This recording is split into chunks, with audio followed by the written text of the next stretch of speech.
What's up guys, One Koala Man here, bringing you our Fairy Tail episode number 3 review. And if you guys missed our last review episode, go ahead, I'll give you some time and go check it out. Alright, if you're still here, that means you've already seen it, and let's get it underway. So we start the episode off in Lucy's new house that she bought, and it's about 7,000 jewel a month, 7 or 70,000, I don't recall. But yeah, we go into her house and she's talking about how much she loves it, the floor space, the closet space, the tub, the scenery, and then she goes to her bedroom, and Natsu and Lucy, Natsu and Happy, are in there just chilling, seeing what the house is about, and she flips out because they're intruding her house. But they think, hey, it's okay, we're friends, we just wanted to check it out. She thinks it's intruding, they think it's just checking the place out. So Natsu and Happy are snooping around the house, seeing what's good about the house, and something brings them to mention the keys that Lucy carries with her. And she mentions that she has silver keys, which you can buy in shops and all that, and she has gold keys, which are in fact zodiac keys. And she explains that there are only 12 I can't do 12 on my fingers. They have 12 zodiac keys, and she has 3 of them. But moving on to the silver keys, her silver keys are Crux the Cross, I'm looking at my notes, Lyra the Harp, and of course Horologium the Clock. And we don't know what Crux and Lyra look like yet, so maybe later on they'll, pop themselves up. And with her gold keys, she has Taurus the Bull, Aquarius the Mermaid, and Cancer the Crab. And Happy flips out when he hears crab because he loves fish and seafood because he's a cat. So those are the 3 silver keys and 3 gold keys that Lucy has. So since Natsu and Happy are inside of Lucy's home, Lucy, has an idea and says, hey, do you want to see me make a contract with a celestial spirit? And they're like, sure. And they think it'll be cool. Happy mentions that maybe it's like some blood pact or something. And so she brings out her silver key that she got from way back in episode number 1. I know, way back. And she gets the key with the little triangle dog, and she brings it out. She does her whole little shebang, and she brings out Nicola. And Nicola is the species in which she summons, this little white dog thing with a horn. And she names him Plu. And I love Plu. I cannot explain how much I love Plu. Plu is my favorite character in the entire anime that I've seen. Forget Horologium, forget Natsu, forget Happy, forget Elfman, forget everybody. Plu is the MVP of this anime for me. Although Plu, come on, he's adorable. He can't do anything. What's the worst he's gonna do? Poke you to death? I don't know. He loves to dance. I don't love to dance, but I love watching Plu dance. And he trembles all the time. He's always shaking, and that's just so adorable. And his voice, Anyways, I love Plu. That's pretty much all I have to say about Plu. So we're still in Lucy's house, and Natsu and Happy decide for Lucy that Lucy is going to be a part of their team. And even though the guild has a bunch of acquaintances, like everyone's acquainted with each other, there are select groups, like groupings of people, and they're made up of people that really connect with each other. So Natsu and Happy sadly aren't in a group until they meet with Lucy, and Lucy ends up being in their group, and she gets excited because she's finally on a team with someone from Fairy Tail, and they need her for a job. So they kind of tricked her, and they need her for a job to be a maid for some guy in a mansion in Lord knows where. So Lucy, Natsu, and Happy are on their way to this town called Shirotsume. And when they get into the town of Shirotsume, Natsu says how hungry he is, and Lucy offers that he eats his fire. And Natsu comes back and says, why don't you just eat Plu and Taurus? And she's like, why would I do something like that?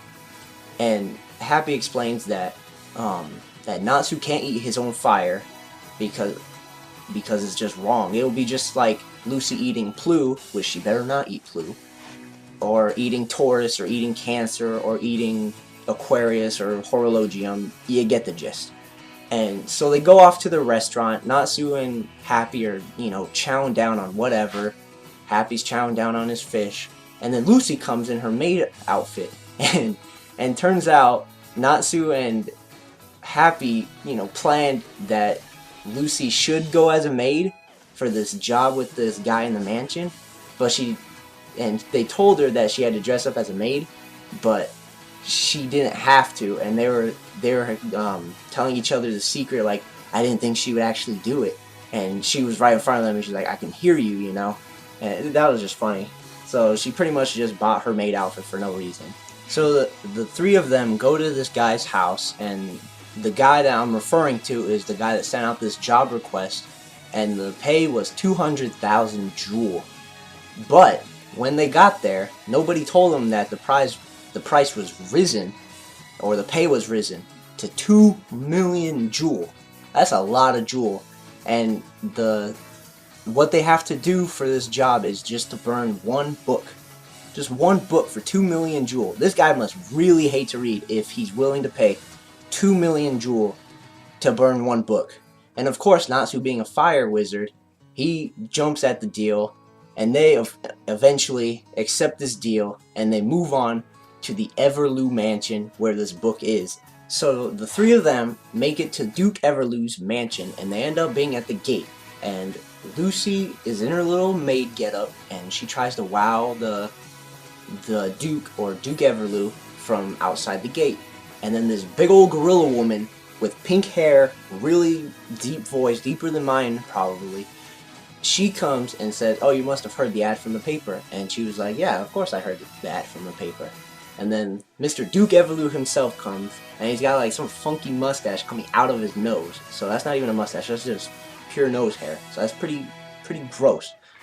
And he checks out Lucy. Lucy tries giving on a little bit of pizzazz, a little bit of a display for him.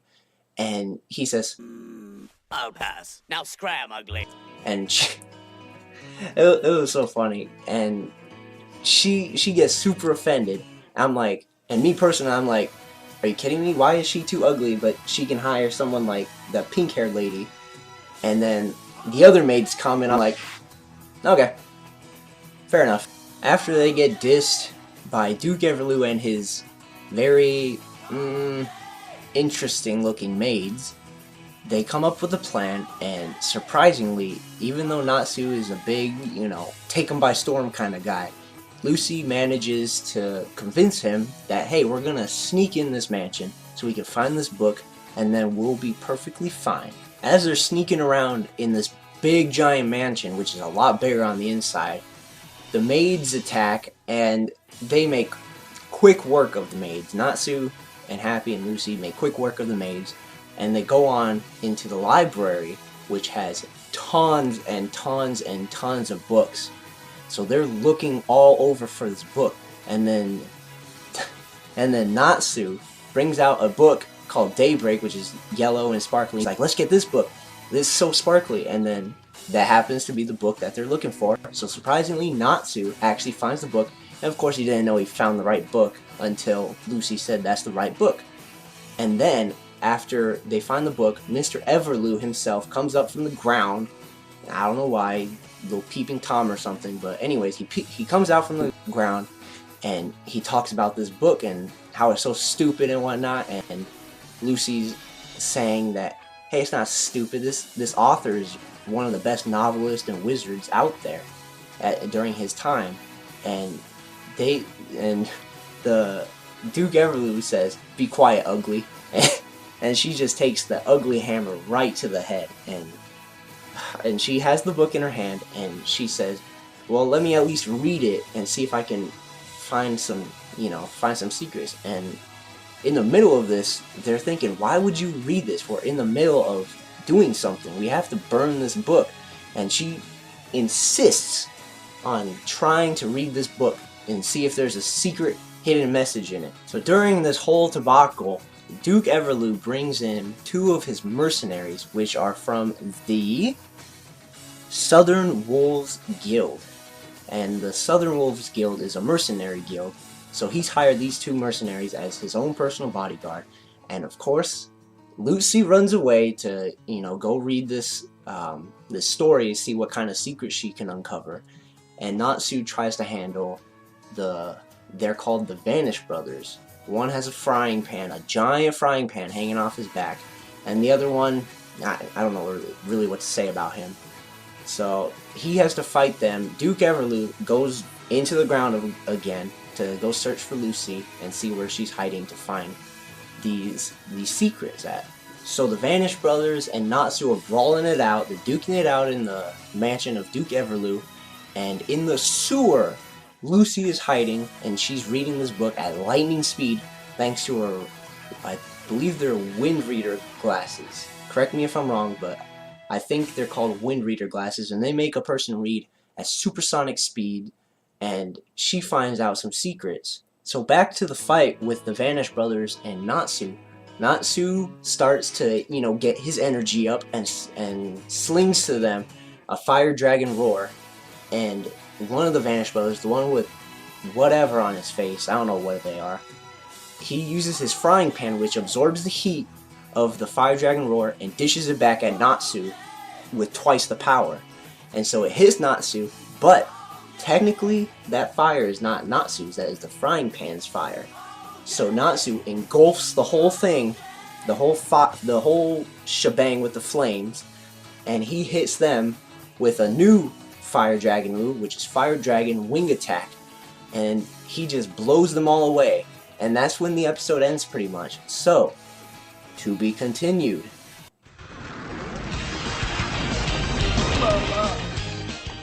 Alright guys, you know how I like to end off these episodes with a question of the day. And today's question is, if you were to have one of the Nicolas, like Plu, what would you name it?